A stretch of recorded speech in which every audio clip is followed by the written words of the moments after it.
Di mana titik tidak masuk akalnya? Di mana titik tidak masuk akalnya? Aksara film passwordnya. Seekor polisi anjing. Di suatu pasar daerah Nganjuk, terdapat para minion yang sedang memburu perdagangan milik Mira yang mentang-mentang cindo. Iya, soalnya suami saya itu dapat pemasok ayamnya murah. Kalian percaya kata-kata pasaran beginian? Jangan dulu. Karena ternyata di tempat suaminya bernama Tama, rupanya ia mendapatkan ayam-ayam itu dengan mengikuti tutorial dari temannya. Selama kamu ngerendam ayam-ayam ini pakai formalin dengan benar. Yaitu memakai ayam tiren, makanya harganya begitu murah. Bentar. Ini yang jadi juri kebenaran anjing? Rupanya dia sebelum jadi jurik berbuat kebegundalan juga ya. Pantesan aja cepet wasted. Setelah membeli ayam dan melakukan tutorialnya, Tama pun terciduk oleh emaknya sampai diberikan tutur, tapi cocotan Tama lebih kejam daripada pembunuhan. Karena dengan berbacot seperti ini ke orang tua, kalian bukan mati terbunuh melainkan mati membatu seperti malin kundang. Nah, di pasar, karena Mira kekurangan stok ayam, seorang pelanggan pun mulai dihampiri oleh pedagang yang lain berharap mau berubah pikiran dan membeli di tempat mereka. Ya udah kalau gitu ambil ayam di saya aja, Mas. Itu dia, tapi Broja menawarkan ayam hasil ternak mereka yang tiap hari makan suplemen gym agar protein dalam tubuhnya meningkat. Datanglah Mira yang melabrak kejadian ini karena baginya persaingannya begitu curang. Mbak tenang aja, aku nggak bakal ambil ayam di sini kok. Aku sumpahin, dagangan kamu bangkrut. Lah, dia yang salah, dia yang nyumpahin orang anjing. Di sisi lain, kaki Tama yang tak sengaja kejatuhan parang. Sakitnya itu, mana pakai disensor lagi. Ia pun langsung OTW rumah sakit, tapi saat akan diambilkan obat oleh dokter, datanglah juri kebenaran yang turun ke bumi lupa nyeting bahasa planet bumi. Harusnya rasanya lausnya makan mana? Lu ngomong apa sih? Tahu guys, datangnya minum lagi aku. Hasil si jurik pun kembali menuju surga untuk menyeting ulang bahasanya. Sedangkan saat dokter datang, Jangan dipegang dong dokter. bener-bener dokter magang anjing. Bentar lagi ngomong saya sudah berusaha semaksimal mungkin dah tuh. Di rumah Tama ada anaknya yang menyantap ayam goreng cap tiren miliknya karena maknya kagak tahu jika itu adalah ayam yang udah wasted beberapa hari yang lalu. Bahkan emak Tama juga ikut melakukan permukbangan sampai ia pun merasakan ada yang aneh dengan ayam jualan anaknya. Kok ada pahit-pahitnya ya? Lah, tumben kagak langsung keracunan. Namun saat Tama datang, ia pun mendengar suara wewek dari dalam rumah yang ternyata emaknya. Tapi awalnya Tama mengira emaknya udah diisi dengan seorang NPC Nganjuk, apalagi kebetulan Tama udah jadi yatim. Namun saat tahu emaknya makan ayam jualannya, membuat Tama pun jadi bagong karena takut kata-kata yatim mendapatkan sambungannya yaitu piatu. Ngomong masa Imran jual ayam busuk ya nggak mungkin lah. Tak berselang lama, ketakutan Tama pun ditambal dengan kegacor parahan dari istrinya yang begitu cindo karena mampu menghasilkan jutaan rupiah dalam sehari. Dan tanpa mengatakan, kebanyakan orang tidak menyadari bahwa mereka bisa menghasilkan jutaan rupiah dalam satu hari, malah cosplay Budi Binomo. Yang penting juga kita untungnya banyak, modalnya kecil. Kala itu pulanglah anaknya yang baru aja sampai gerbang sekolah malah dipulangkan oleh guru BK. Kamu kenapa? Yuk masuk yuk. Dimana saat diinterview di dalam, sungguh ketar-ketirnya jiwa raga Mira dan Tama mendengar anaknya makan ayam goreng buatan neneknya, yang ayamnya diambil di gudang tempat stok ayam milik Tama. Makanya bang, udah tahu jualan ayam mati kena covid, jangan ditaruh di rumah lah anjing. Astagfirullahaladzim. Ya kenapa kalian tuh marah? Ibu hanya masak ayam goreng. Malam harinya lagi-lagi neneknya memaksa anaknya untuk mencaplok makanan buatannya. Yuk, makan yuk. Alhasil saat cucunya mengalami muntah keluar berak, datanglah seorang minion yang membawakan seorang suster untuk melakukan pengecekan. Karena jika dibawa ke rumah sakit, pasti kata-kata yang keluar adalah saya sudah berusaha semaksimal mungkin. Saat Tama dan istrinya datang, mereka pun mendengar cangkem emaknya mengatakan bahwa sampel ayam yang ada di gudang sedang dibawa oleh dokter tetangganya untuk dicek lebih dalam akibat anak Tama mengalami muntaber. Sehingga mengetahui itu, Tama langsung STMJ dengan mengusir emaknya dari rumah. Barang-barang Imran gak boleh ibu pegang tanpa izin Imran. Imran udah capek ada ibu di sini. Udah, ibu pergi dari rumah ibu. Tapi untung berkat adanya Mira yang belum full memasuki mode kebegundalannya, ia pun memberikan kesempatan terakhir untuk emaknya jika tak ingin meet and greet dengan teman-temannya di panti jompo. Jangan Keesokan harinya, Tama pun memproduksi ayam yang mati terkena COVID dengan merendam mereka memakai desinfektan. Pemandangan tahun 2020 ya guys, ketika mobil penyiram tanaman diubah jadi mobil penyemprot disinfektan. Nah, di pasar, Kenapa kamu jual ayam dengan harga di bawah harga pasar? lah, suka-suka dia lah anjing. Sampai terjadilah keributan di pasar yang hampir baku hantam dengan menggunakan pisau daging. Gua sambit lo pakai beginian. Bubar. Dengan hasil berjualan ayam tiren, kini mereka bisa membeli mobil sport 2 pintu dengan ekstra bak di belakangnya untuk ngangkut material. Namun dari kejauhan mereka udah diintai oleh babang saingan Tama yang diam-diam mengikuti Tama karena merasa kepo dengan pemasok ayam Tama. Ketika udah sampai di TKP, si babang pun melihat transaksi Tama dengan juragan Johnny as Papa Imran jualan ayam tiren. dan berhasil mengetahui bahwa babang Tama berjualan ayam tiren. Namun saat hari berganti screen guard, Tama pun berhasil melihat saingannya di layar kaca spion sedang mengintai hingga membuat Tama kesal dan turun untuk baku hantam. Ngapain lo ngikutin gua? Buset, John Wick pun ketar-ketir anjing, baku hantam udah dipercepat. Kala itu Tama pun berhasil mengakilnya dengan menggedikan kepalanya di pagar jembatan, sedangkan jasadnya langsung diamankan OTW kebun warga.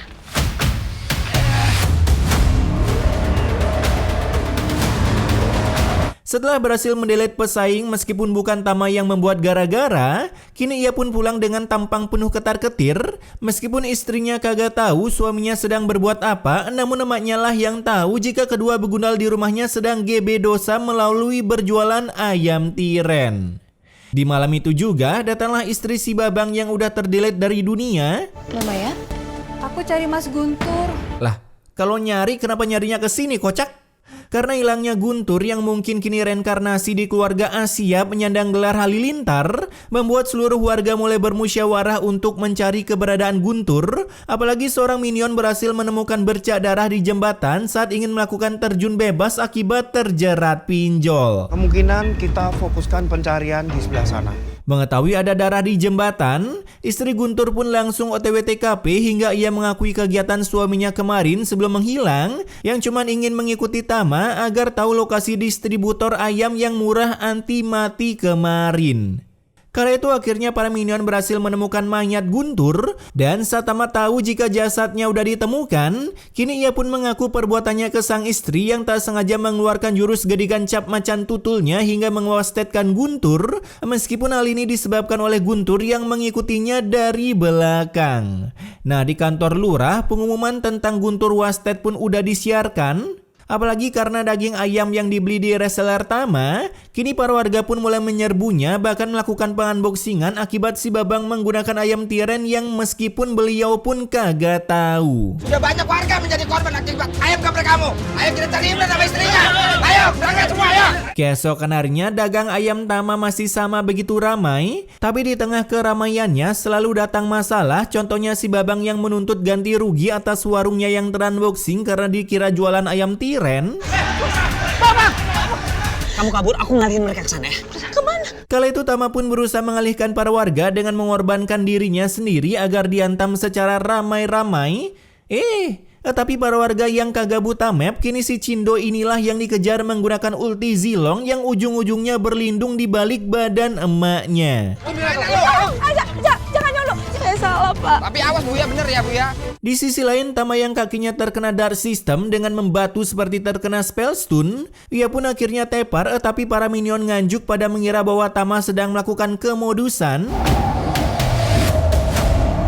Karena nggak ada yang mau nolong, datanglah juri kebenaran yang merekomendasikan Tama untuk bertobat jika ingin ditolong, dan Baroja berkata seperti ini. Saya minta ampun, saya tobat. Juri kebenaran langsung berflicker kembali ke surga mengeprank Tama yang katanya akan ditolong, tapi malah dibiarkan rungkat sendirian. Lindas saja Pak, lindas. Di tempat Mira, Baroja berkata tobat dengan emaknya dan segala minta maaf agar terhindar dari yang namanya pengiriman ke kantor polisi. Tetapi yang namanya kebenaran selalu direalisasikan di Wakanda ini, beda jika kalian mau bayar. Karena tanpa perlu salam opening, Mira langsung diangkut ke kantor polisi. Mas, saya nggak mau. Tunggu, Mas. Saya nggak mau masuk penjara, Mas.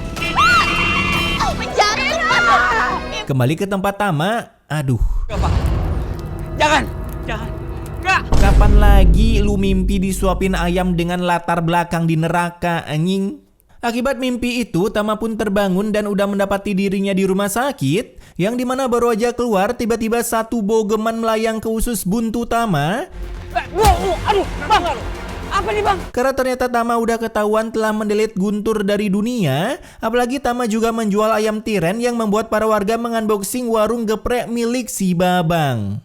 Beberapa bulan kemudian, kini Mak Tama mengalami diskriminasi karena para warga takut berbelanja di warung Amanah Barokah miliknya setelah memiliki aib penjual ayam tiren. Tapi ketika Pak Ustadz datang mendengar gibahan dari para warga, ia pun memberanikan diri menjadi testimoni untuk membantu Mak Tama keluar dari kemiskwenannya. Bu Asi, pesen gado-gado 10 ya. Anjay, diborong, auto mati dah tuh makan gado-gado segitu. Nah, di penjara mereka pun saling gebe pahala, berharap setelah beribadah Pak Polisi mau membebaskan Tama karena dianggap sopan dan tekun beribadah. Anjas, buset dah, ladusing daerah mana tuh yang sebaik itu? Dan setelah 1,5 tahun, lah penjara macam apa? Bentar banget, mereka kan bukan kasus korupsi.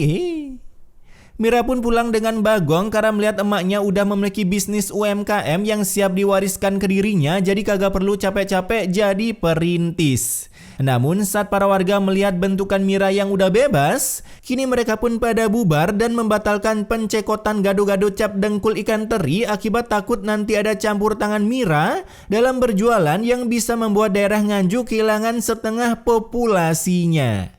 Karena terkena mental, kini Mira pun minggat dari Nganjuk, begitu juga dengan Tama yang baru aja pulang langsung ingin melamar sebuah loker. Saya dengar di telepon juragan butuh supir. Namun berujung pengangkikan karena takut dibuat wasted seperti Guntul pakai G bukan pakai K. Baru aja berjalan beberapa hektar, datanglah si Babang reseller ayam yang langsung memberikan tinjuku tidak pernah meleset. Bahkan ulti badang juga diberikan ke Tama dan satu pukulan Jeff Bezos yang membuat Tama mereset ulang rahangnya. Sakitnya itu. Di sisi lain, Mira pun bertemu dengan Ustadz Nganjuk untuk minta loker dan diberilah sebagai tukang bersih-bersih masjid. Tapi ketika para warga mendengarnya, para minion pendosa Nganjuk auto komplain. Apalagi suami Mira yang membuat istri Guntur menjadi janda yang bahkan membuat status janda tanpa anak di WA pun kagak ada yang minat. Nah, tak berselang lama, Tama pun sampai di rumah dan lagi-lagi disambut oleh istri Guntur. Ayah, masih hidup kamu kan?